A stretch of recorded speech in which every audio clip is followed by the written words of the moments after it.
بسم اللہ الرحمن الرحیم۔ السلام علیکم۔ مکہ سے 40 میل کے فاصلے پر سرسبز اور شاداب شہر تھا۔ آپ صلی اللہ علیہ وسلم نے مکہ کے لوگوں کی یہ حالت دیکھ کر یہ طے کیا کہ طائف جائیں اور وہاں کے رئیسوں کو اسلام کا پیام سنائیں۔ آپ صلی اللہ علیہ وسلم زید بن حارثہ کو ساتھ لے کر طائف گئے اور وہاں کے رئیسوں کو دین حق کی دعوت دی، مگر افسوس کہ ان میں سے ایک نے بھی اس کو قبول نہیں کیا، اور اسی پر بس نہیں کیا بلکہ بازار کے شریروں کو ابھار دیا کہ وہ آپ صلی اللہ علیہ وسلم کو دیکھ کریں۔ وہ راستے کے دونوں طرف کھڑے ہو گئے، اور جب آپ صلی اللہ علیہ وسلم ادھر سے گزرنے لگے تو آپ صلی اللہ علیہ وسلم کے پاؤں پر پتھر برسائے، جس سے آپ صلی اللہ علیہ وسلم کے پاؤں لہو لہان ہو گئے۔ آپ صلی اللہ علیہ وسلم درد کے مارے کہیں بیٹھ جاتے تو وہ بازو تھام کر اٹھا دیتے، شریر پھر پتھر مارتے اور گالیاں دیتے۔ آپ صلی اللہ علیہ وسلم تھک کر بیٹھ جاتے۔ آخر آپ صلی اللہ علیہ وسلم نے ایک باغ میں پناہ لی۔ یہ کیسی بے کسی کا وقت تھا۔ اس وقت آپ صلی اللہ علیہ وسلم کو خدا کا ایک فرشتہ نظر آیا، جس نے آپ صلی اللہ علیہ وسلم کو خدا کا پیغام سنایا کہ یا رسول اللہ صلی اللہ علیہ وسلم، اگر آپ کہیں تو طائف والوں پر ان پہاڑوں کو دے مارا جائے کہ وہ کچل کر رہ جائیں۔ آپ صلی اللہ علیہ وسلم نے امت پر مہربان ہو کر عرض کیا کہ خدایا ایسا نہ کر، شاید کہ ان کی نسل سے کوئی تیرا ماننے والا پیدا ہو۔ طائف کے ناکام سفر نے آپ صلی اللہ علیہ وسلم کے مضبوط ارادے پر کوئی اثر نہیں کیا۔ اب آپ صلی اللہ علیہ وسلم نے قصد کیا کہ ایک ایک قبیلے میں پھر کر خدا کا پیام سنائے۔ اس کے لیے مکے میں حج کا قدرتی موقع موجود تھا۔ اس زمانے میں عرب کے گوشے گوشے سے لوگ آتے اور کئی دن ٹھہرتے۔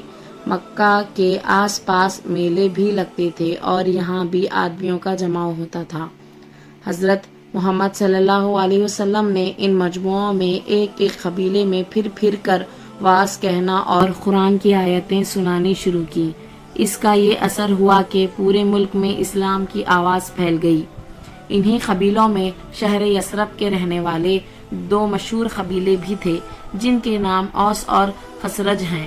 یہ قبیلے اس شہر میں مدت سے رہتے تھے اور کاشتکاری کرتے تھے۔ ان کے آس پاس یہودی آباد تھے جو سوداگر اور مہاجن تھے، لوگوں کو سود اور پیداوار پر قرض دیتے تھے اور بڑی سختی سے وصول کرتے تھے۔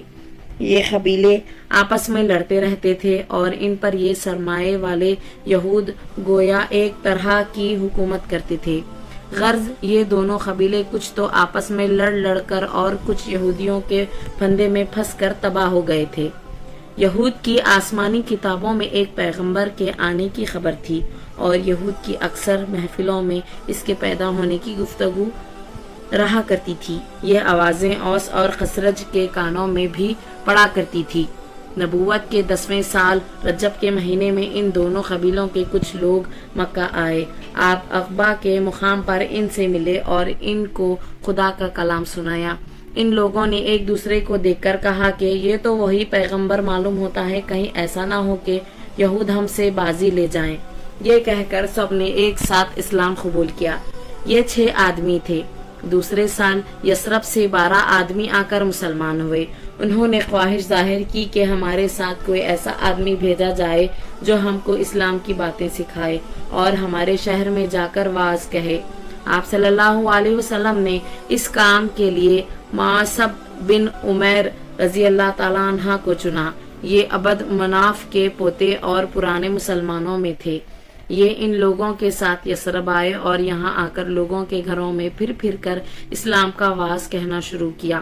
اس وعظ کے اثر سے لوگ مسلمان ہونے لگے اور 1 سال کے اندر اس شہر کے اکثر گھرانے مسلمان ہو گئے۔ ایسے ہی اسلامک واقعات کے لیے صفوان اسلامک ورلڈ کو سبسکرائب کریں۔